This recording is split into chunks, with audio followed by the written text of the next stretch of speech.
recovery as far as you talked about the recovery as part of way to end things. What are some good ideas to know if you're overtraining as far as you start having negative? If you're overtrained, you'll know it. All your lifts will come down. Everything will fall. Not just a single lift. If you're having a bad training day, you're not necessarily overtrained. This might be kind of like not having a great day. But everything starts coming down and you're having consistent bad training days, time after time after time after time, or lifts go down. If your lifts are stale, you're not necessarily overtrained, you're just not stimulating them correctly. But if your lifts are coming down, alright, then you could possibly overtrain, especially if every lift is coming down. If you feel depressed and you want to kill yourself and you hate everybody, you're probably overtraining. Or you have too much estrogen in your body. In which case you need to up your testosterone. But people with sex, that's all I'm saying. But if you're truly overtrained, it takes some time to come back to it. It's not like you take a day off and come back in and kill it. You gotta take a week, 2 weeks, sometimes more than that, to kind of build back into it so that you let yourself kind of fully come back up. Ways to kind of prevent yourself from overtraining are honestly the two best ways are eat. You make sure you're having quality nutrition and sleep.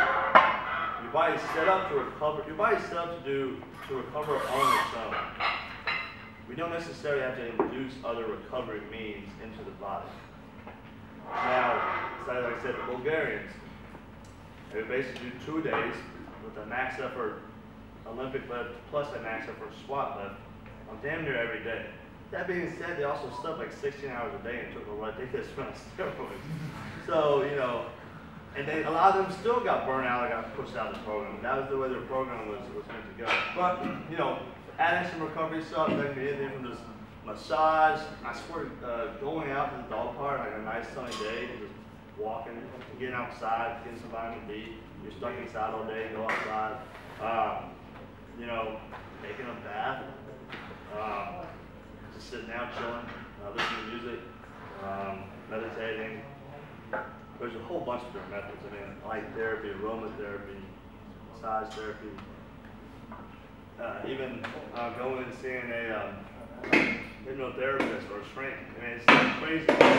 It's just there are different methods you can use to kind of just go and kind of reduce your CNS fatigue. CNS stands for central nervous system. And remember, every stress in your body plays a role. So, if Chad's program breaks up, the body doesn't really see that as any different than me walking out and punching him in the face, or him going out and maxing out on a squat. Stress is stress, and your body's response to it is the same. So you gotta kind of take all those accounts into place. If you had a shitty day at work, and you come in and you want to max out, you may have a great workout, but you gotta understand that your adaptation is just pretty maxed out, and you probably need to do some type of recovery method to kind of come back to it. So, just so it makes sense in my head, in terms of what Scott was asking, in terms of time frame, what would the normal time frame be, or should you just go by your body and what it says? If it's been 4 weeks, or has it been 12 weeks, or has it been 20 weeks? Should you just say, holy shit, dude, I think I'm kind of burned out, and I'm going to take a week off because, you know what, maybe I deserve it. Yeah. Like I said, it goes by what your body's telling. If you've been doing this long enough and you can tell, right. Then you can kind of take a week off. Yeah, you should be able to figure out if you're heading down a slippery slope of, you know what, I'm not going anywhere, and matter of fact, I'm going down. I'm going negative. Yeah, but man, overtraining is you're down there, man. You don't want to come to the gym at all. Overtraining is you just hate life.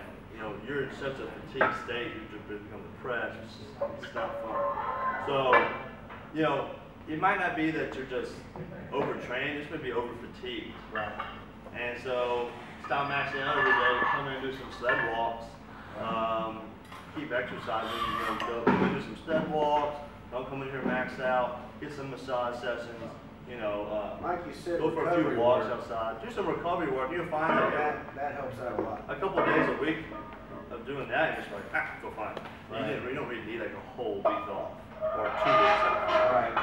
Don't mix in your any days with sleep days. No. Because that's just fucking retarded. I can say that personally. All right. Any other questions on the principles of training? You got to ask something, Chad? No. Is that confusing or does it make sense? Does it make sense? Okay. Sometimes I have a tendency to come. I had like 2.5 hours last night, so I was like, well, yeah, I'll do all this stuff here. Okay, so, it's not going over all that. Just understand that there's a lot of factors that come into play. Let's just learn them, understand them, and then we can kind of make educated, and you're still always making educated guesses, all right? There's no way of knowing whether the training program is going to work or not. Just making an educated guess, write it, record it, analyze it, and then improve it next time, right? So now we understand all that, we make educated guesses, and how we're going to periodize our training program. All right, periodization just means like how you're going to categorize certain priorities. It just means how you're going to group your training. You know, it's going from instead of just coming to the gym and doing whatever the hell you want, or just doing the same workout for 5 years. I know people have done that. It's taking a priority, saying this is my priority, these are my sub priorities, and here's how we're going to plan it all out to then progress up. All right, so I'm going to go over these different types of periodization and understand that there's no best or worse, there's no right, there's no wrong, there's just different. They don't have to all be singular. I mean, you can basically mix every single one of these together and have an awesome program. Again, the principle of individualization comes into play, and training age comes into play. So some of these are really great for elite trainers and would kill a beginner. And some of them are awesome for beginners that an elite person's not going to get anything off of. I kind of went in that order. So the first type of periodization I'm going to talk about is called progressive overload. I don't know if we even categorize this as a periodization scheme, but it's just a way of overloading the muscles from the principle of overload, just causing great gains. And if you see, I kind of broke it down to a 5-week cycle. It's just basically this, like I said. It's inducing stimulus, causing fatigue, inducing stimulus, causing fatigue, having them progress up like that. The goal with this is that you don't want to maximally fatigue the muscle and shoot that thing so down here that they can't recover by the time they do their next training cycle. When they shoot down again, they can't recover, they shoot down again. It's not maximum effort work. It's sub-maximal work, but just continually progressing up. So you see, they're always doing 5 sets of 5. The first set, the first week, they work up to 85. And by the 5th week, they work up to 125. We basically put on 40 pounds onto their 5-rep work set, which comes up to 200 extra pounds of volume. That's a lot of adaptation for actually 200 pounds of volume. This is great for beginners. If you know anything about Mark Ripto and starting strength, this is basically his program. They squat every day. They have 3 training days. They squat every day. Bench every other day, like deadlift every 5th day, or stuff like that. But with beginners, they can't induce that greatest stimulus. Like, just beginners aren't strong enough to really like destroy themselves. So they can squat to a heavy 5, then come back up 3 days and squat up to an even heavier 5. Come back another 3 days and squat up to another heavier 5. If you as a elite trainer want to try to go work the heavy set of 495 on Monday, then 500 for 5 on Wednesday, then 505 for 5 on Friday, you'd be shot, right? So, you know, this is more for beginners, but it works great. So anytime you have someone who's beginning training, this is a great way to get them to go from here to here very quickly. I've put 100 pounds on many kids, 14, 15, 16-year-old squats, and never maxed it out ever. Just on good form and have them progressively build up, okay? And so like, at least 10 kids, I put 100 pounds on a squat in about 2 months using this method. So it's really good. You can also use it for yourself if you're doing something you've never done before, like snatching or cleaning or push stroking or some exercise you've never done, right? You just progressively overload it like that. You don't know what your max is, so there's no reason to come off of percentages, because you have no idea. So you just progressively overload, build up, and so on and so forth. All right? The next type is linear periodization.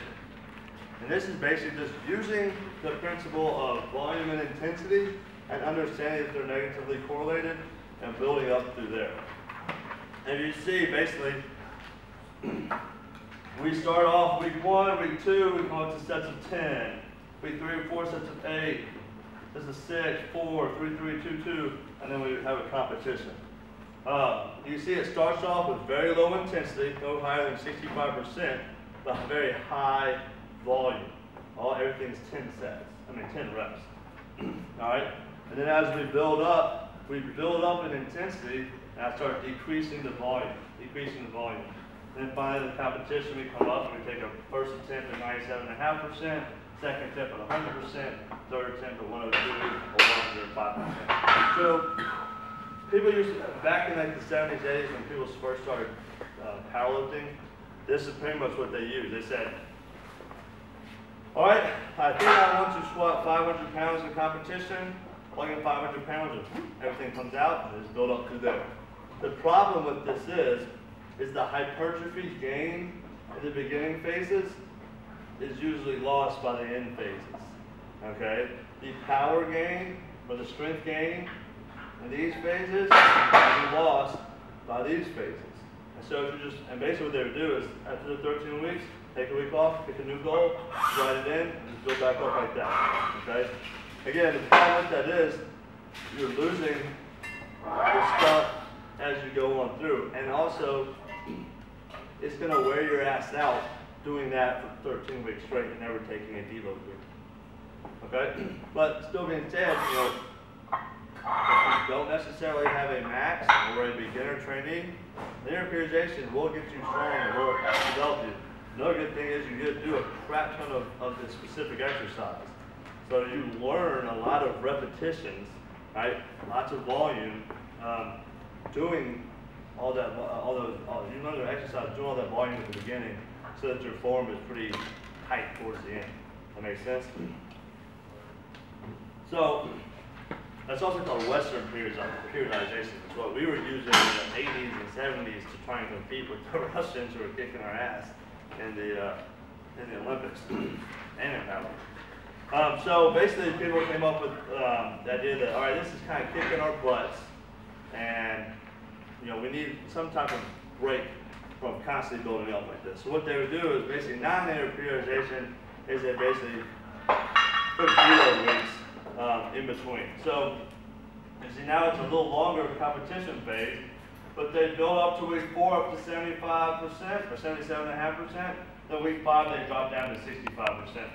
All right, then they come back up to 80%, work up. Then after week 9 at 87.5%, they drop right down to 80%. Then they build back up to their competition phase like that. All right. Again, same basic layout as linear periodization, just basically kind of has deload weeks in it. The problem with this was jumping when you're building up, you jump from 77% down to 65% and back up to 80%. That can kind of wear your butt out. Okay. If you're trying to progress up and you're taking deloads, it'll wear you out. I'm trying to jump back up to the other week. So, again, another way to just kind of build up, and it works if you're kind of towards the beginning of your training career. What you'll see a lot of days now is stuff like 5-3-1, where you have a heavy week, a medium week, a super heavy week, and then a light week. Okay? So it's like heavy, medium, super heavy, light. That way you're not constantly going up, and you're not really taking any like major down days or down weeks. You're taking a lower deload week. But a lot of times what they do nowadays is they don't even take this deload week the same percentages as like this week or this week. It's just less volume. So instead of doing 20 work sets, they'll do 12 work sets, something like that, or whatever it might be. All right? All right, so going to the next one.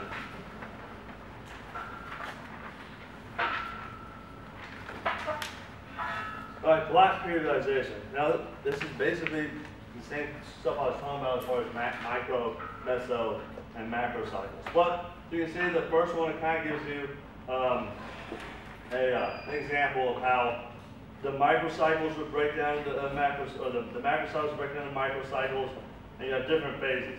So it calls the sub-phases general preparation, specific preparation, pre-competitive, competitive, and transition. The way you would work that out is you would go, general prep would be our GPP. This would be stuff that's not your skill-specific stuff. So if you're a powerlifter, it would be stuff that's not squat, bench, and deadlift. It would be squat, bench, deadlift-esque, but not squat, bench, deadlift. Then as you moved on to specific preparation, you would start moving into more specific work. You might not necessarily, kill me, man.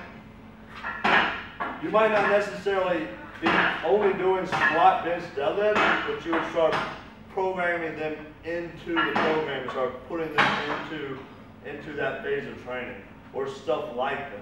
More stuff with better dynamic correspondence, or basically better carryover. So is there a better carryover between box squats and to regular squats than, let's say, prowler pushes and regular squats? Well, yes. So that general preparatory phase could be stuff like leg press, lunges, hack squats, stuff with the sled, prowler pushes. And as you work in here, it could be stuff like box squats, floor press, pin pulls. And as you got the pre-competitive phase, that's when you would pull back all those special exercises and then go into your skill stuff like squat, bench, deadlift. Then you would compete, and then you would transition, okay? Pretty simple. A few examples of the blocks here is you can kind of have what's a sharp transition or a smooth transition. In other words, you totally stop what you're doing and go to your next goal, or you kind of smoothly transition them in. Sometimes people call it accumulation phase, transmutation phase, and realization phase. But it's the same thing as general work, preparatory work, and competition stuff. Okay? As a powerlifter who knows that they're going to compete, and someone who knows they're going to compete on a regular basis, this is the best and smartest way to train. Because if you just max out all the time, okay, West Side's awesome. If you max out all the time, you're going to get your ass worn out. So it's better to take away, and a lot of people ask me like why I started cleaning and snatching and stuff after the competition. I was like, I went as far away from that stuff as I could, and immediately after I stopped doing box squats and bench pressing. I started doing close grips and different stuff that I didn't want to do the stuff I had been doing for the last 8 weeks. Okay?